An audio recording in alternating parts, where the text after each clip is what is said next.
Mohon dukungannya untuk channel ini terus berkembang dengan cara subscribe, nyalakan tombol notifikasi. Terima kasih. Tuhan Yesus. Matius pasal 14. Yohanes Pembaptis dibunuh.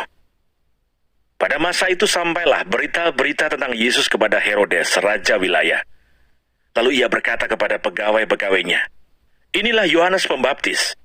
Ia sudah bangkit dari antara orang mati, dan itulah sebabnya kuasa-kuasa itu bekerja di dalamnya." Sebab memang Herodes telah menyuruh menangkap Yohanes, membelenggunya, dan memenjarakannya, berhubung dengan peristiwa Herodias, istri Filipus saudaranya. Karena Yohanes pernah menegurnya, katanya, "Tidak halal engkau mengambil Herodias." Herodes ingin membunuhnya, tetapi ia takut akan orang banyak yang memandang Yohanes sebagai nabi.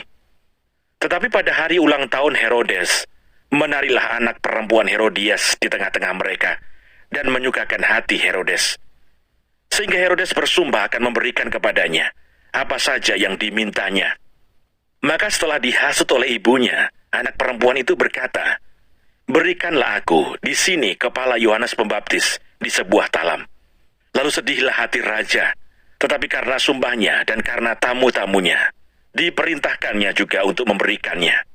Disuruhnya memenggal kepala Yohanes di penjara, dan kepala Yohanes itu pun dibawa orang di sebuah talam, lalu diberikan kepada gadis itu, dan ia membawanya kepada ibunya. Kemudian datanglah murid-murid Yohanes Pembaptis mengambil mayatnya dan menguburkannya. Lalu pergilah mereka memberitahukannya kepada Yesus. Yesus memberi makan 5.000 orang. Setelah Yesus mendengar berita itu, menyingkirlah ia dari situ, dan hendak mengasingkan diri dengan perahu ke tempat yang sunyi.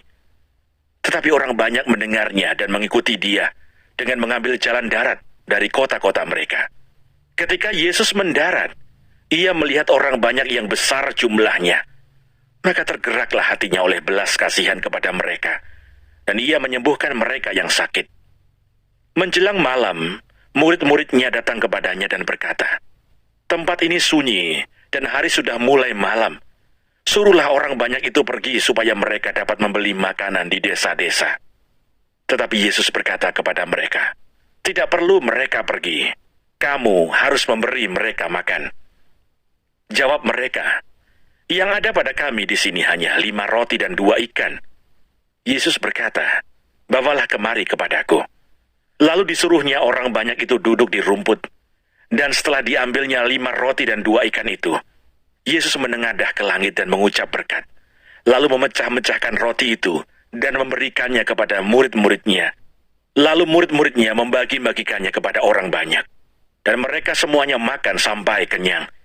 Kemudian orang mengumpulkan potongan-potongan roti yang sisa, 12 bakul penuh.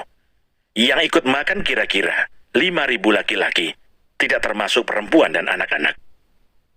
Yesus berjalan di atas air. Sesudah itu Yesus segera memerintahkan murid-muridnya naik ke perahu dan mendahulunya ke seberang. Sementara itu ia menyuruh orang banyak pulang. Dan setelah orang banyak itu disuruhnya pulang, Yesus naik ke atas bukit untuk berdoa seorang diri. Ketika hari sudah malam, ia sendirian di situ. Perahu murid-muridnya sudah beberapa mil jauhnya dari pantai dan diombang-ambingkan gelombang karena angin sakal. Kira-kira jam 3 malam datanglah Yesus kepada mereka, berjalan di atas air. Ketika murid-muridnya melihat dia berjalan di atas air, mereka terkejut dan berseru, "Itu hantu!" Lalu berteriak-teriak karena takut. Tetapi segera Yesus berkata kepada mereka, "Tenanglah, aku ini. Jangan takut." Lalu Petrus berseru dan menjawab dia, "Tuhan, apabila engkau itu, suruhlah aku datang kepadamu berjalan di atas air." Kata Yesus, "Datanglah." Maka Petrus turun dari perahu dan berjalan di atas air mendapatkan Yesus. Tetapi ketika dirasanya tiupan angin, takutlah ia dan mulai tenggelam lalu berteriak, "Tuhan, tolonglah aku." Segera Yesus mengulurkan tangannya, memegang dia dan berkata, "Hai orang yang kurang percaya, mengapa engkau bimbang?" Lalu mereka naik ke perahu dan angin pun redalah. Dan orang-orang yang ada di perahu menyembah dia, katanya, "Sesungguhnya engkau anak Allah." Yesus menyembuhkan orang-orang sakit di Genesaret. Setibanya di seberang, mereka mendarat di Genesaret. Ketika Yesus dikenal oleh orang-orang di tempat itu, mereka memberitahukannya ke seluruh daerah itu. Maka semua orang yang sakit dibawa kepadanya. Mereka memohon supaya diperkenankan menjamah jubahnya, dan semua orang yang menjamahnya menjadi sembuh. Matius pasal 15. Perintah Allah dan adat istiadat Yahudi. Kemudian datanglah beberapa orang Farisi dan ahli Taurat dari Yerusalem kepada Yesus dan berkata, "Mengapa murid-muridmu melanggar adat istiadat nenek moyang kita? Mereka tidak membasuh tangan sebelum makan." Tetapi jawab Yesus kepada mereka, "Mengapa kamu pun melanggar perintah Allah demi adat istiadat nenek moyangmu? Sebab Allah berfirman, 'Hormatilah ayahmu dan ibumu,' dan lagi, 'Siapa yang mengutuki ayahnya atau ibunya, pasti dihukum mati.' Tetapi kamu berkata, 'Barang siapa berkata kepada bapaknya atau kepada ibunya, apa yang ada padaku yang dapat digunakan untuk pemeliharaanmu, sudah digunakan untuk persembahan kepada Allah. Orang itu tidak wajib lagi menghormati bapaknya atau ibunya. Dengan demikian firman Allah kamu nyatakan tidak berlaku demi adat istiadatmu sendiri.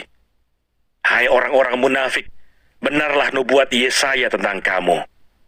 Bangsa ini memuliakan aku dengan bibirnya, padahal hatinya jauh daripadaku.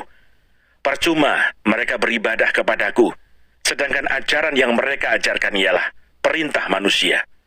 Lalu Yesus memanggil orang banyak dan berkata kepada mereka, "Dengar dan camkanlah. Bukan yang masuk ke dalam mulut yang menajiskan orang, melainkan yang keluar dari mulut, itulah yang menajiskan orang." Maka datanglah murid-muridnya dan bertanya kepadanya, "Engkau tahu bahwa perkataanmu itu telah menjadi batu sandungan bagi orang-orang Farisi?" Jawab Yesus, "Setiap tanaman yang tidak ditanam oleh Bapakku yang di sorga akan dicabut dengan akar-akarnya. Biarkanlah mereka itu. Mereka orang buta yang menuntun orang buta. Jika orang buta menuntun orang buta, pasti keduanya jatuh ke dalam lubang." Lalu Petrus berkata kepadanya, "Jelaskanlah perumpamaan itu kepada kami." Jawab Yesus, "Kamu pun masih belum dapat memahaminya. Tidak tahukah kamu bahwa segala sesuatu yang masuk ke dalam mulut turun ke dalam perut, lalu dibuang di jamban? Tetapi apa yang keluar dari mulut berasal dari hati, dan itulah yang menajiskan orang. Karena dari hati timbul segala pikiran jahat, pembunuhan, berzinahan, percabulan, pencurian, sumpah palsu dan hujat. Itulah yang menajiskan orang. Tetapi makan dengan tangan yang tidak dibasuh tidak menajiskan orang." Perempuan Kanaan yang percaya. Lalu Yesus pergi dari situ dan menyingkir ke daerah Tirus dan Sidon. Maka datanglah seorang perempuan Kanaan dari daerah itu dan berseru, "Kasihanilah aku ya Tuhan, anak Daud, karena anakku perempuan kerasukan setan dan sangat menderita." Tetapi Yesus sama sekali tidak menjawabnya. Lalu murid-muridnya datang dan meminta kepadanya, "Suruhlah ia pergi. Ia mengikuti kita dengan berteriak-teriak." Jawab Yesus, "Aku diutus hanya kepada domba-domba yang hilang dari umat Israel." Tetapi perempuan itu mendekat dan menyembah Dia sambil berkata, "Tuhan, tolonglah aku." Tetapi Yesus menjawab, "Tidak patut mengambil roti yang disediakan bagi anak-anak dan melemparkannya kepada anjing." Kata perempuan itu, "Benar Tuhan, namun anjing itu makan remah-remah yang jatuh dari meja tuannya." Maka Yesus menjawab dan berkata kepadanya, "Hai ibu, besar imanmu, maka jadilah kepadamu seperti yang kau kehendaki." Dan seketika itu juga anaknya sembuh. Yesus menyembuhkan banyak orang sakit. Setelah meninggalkan daerah itu, Yesus menyusur pantai Danau Galilea dan naik ke atas bukit lalu duduk di situ. Kemudian orang banyak berbondong-bondong datang kepadanya, membawa orang lumpuh, orang timpang, orang buta, orang bisu, dan banyak lagi yang lain. Lalu meletakkan mereka pada kaki Yesus, dan Ia menyembuhkan mereka semuanya. Maka takjublah orang banyak itu melihat orang bisu berkata-kata, orang timpang sembuh, orang lumpuh berjalan, orang buta melihat, dan mereka memuliakan Allah Israel. Yesus memberi makan 4.000 orang. Lalu Yesus memanggil murid-muridnya dan berkata, "Hatiku tergerak oleh belas kasihan kepada orang banyak itu. Sudah 3 hari mereka mengikuti aku, dan mereka tidak mempunyai makanan. Aku tidak mau menyuruh mereka pulang dengan lapar. Nanti mereka pingsan di jalan." Kata murid-muridnya kepadanya, "Bagaimana di tempat sunyi ini kita mendapat roti untuk mengenyangkan orang banyak yang begitu besar jumlahnya?" Kata Yesus kepada mereka, "Berapa roti ada padamu?" 7, jawab mereka. "Dan ada lagi beberapa ikan kecil." Lalu Yesus menyuruh orang banyak itu duduk di tanah. Sesudah itu ia mengambil 7 roti dan ikan-ikan itu, mengucap syukur, memecah-mecahkannya, dan memberikannya kepada murid-muridnya. Lalu murid-muridnya memberikannya pula kepada orang banyak. Dan mereka semuanya makan sampai kenyang. Kemudian orang mengumpulkan potongan-potongan roti yang sisa, 7 bakul penuh. Yang ikut makan ialah 4.000 laki-laki, tidak termasuk perempuan dan anak-anak. Lalu Yesus menyuruh orang banyak itu pulang. Ia naik perahu dan bertolak ke daerah Magadan. Matius pasal 16. Orang Farisi dan Saduki meminta tanda. Kemudian datanglah orang-orang Farisi dan Saduki hendak mencobai Yesus. Mereka meminta supaya ia memperlihatkan suatu tanda dari surga kepada mereka. Tetapi jawab Yesus, "Pada petang hari karena langit merah, kamu berkata, hari akan cerah. Dan pada pagi hari, karena langit merah dan redup, kamu berkata, hari buruk. Rupa langit kamu tahu membedakannya, tetapi tanda-tanda zaman tidak. Angkatan yang jahat dan tidak setia ini menuntut suatu tanda, tetapi kepada mereka tidak akan diberikan tanda selain tanda Nabi Yunus." Lalu Yesus meninggalkan mereka dan pergi. Tentang ragi orang Farisi dan Saduki. Pada waktu murid-murid Yesus menyeberang danau, mereka lupa membawa roti. Yesus berkata kepada mereka, "Berjaga-jagalah dan waspadalah terhadap ragi orang Farisi dan Saduki." Maka mereka berfikir-fikir dan seorang berkata kepada yang lain, "Itu dikatakannya karena kita tidak membawa roti." Dan ketika Yesus mengetahui apa yang mereka perbincangkan, ia berkata, "Mengapa kamu memperbincangkan soal tidak ada roti? Hai orang-orang yang kurang percaya, belum juga kamu mengerti? Tidak kamu ingat lagi akan 5 roti untuk 5.000 orang itu? Dan berapa bakul roti kamu kumpulkan kemudian? Ataupun akan 7 roti untuk 4.000 orang itu? Dan berapa bakul kamu kumpulkan kemudian? Bagaimana mungkin kamu tidak mengerti bahwa bukan roti yang kumaksudkan? Aku berkata kepadamu, waspadalah terhadap ragi orang Farisi dan Saduki." Ketika itu barulah mereka mengerti bahwa bukan maksudnya supaya mereka waspada terhadap ragi roti, melainkan terhadap ajaran orang Farisi dan Saduki. Pengakuan Petrus. Setelah Yesus tiba di daerah Kaisarea Filipi, ia bertanya kepada murid-muridnya, "Kata orang, siapakah Anak Manusia itu?" Jawab mereka, "Ada yang mengatakan Yohanes Pembaptis, ada juga yang mengatakan Elia, dan ada pula yang mengatakan Yeremia, atau salah seorang dari para nabi." Lalu Yesus bertanya kepada mereka, "Tetapi apa katamu, siapakah aku ini?" Maka jawab Simon Petrus, "Engkau adalah Mesias, Anak Allah yang hidup."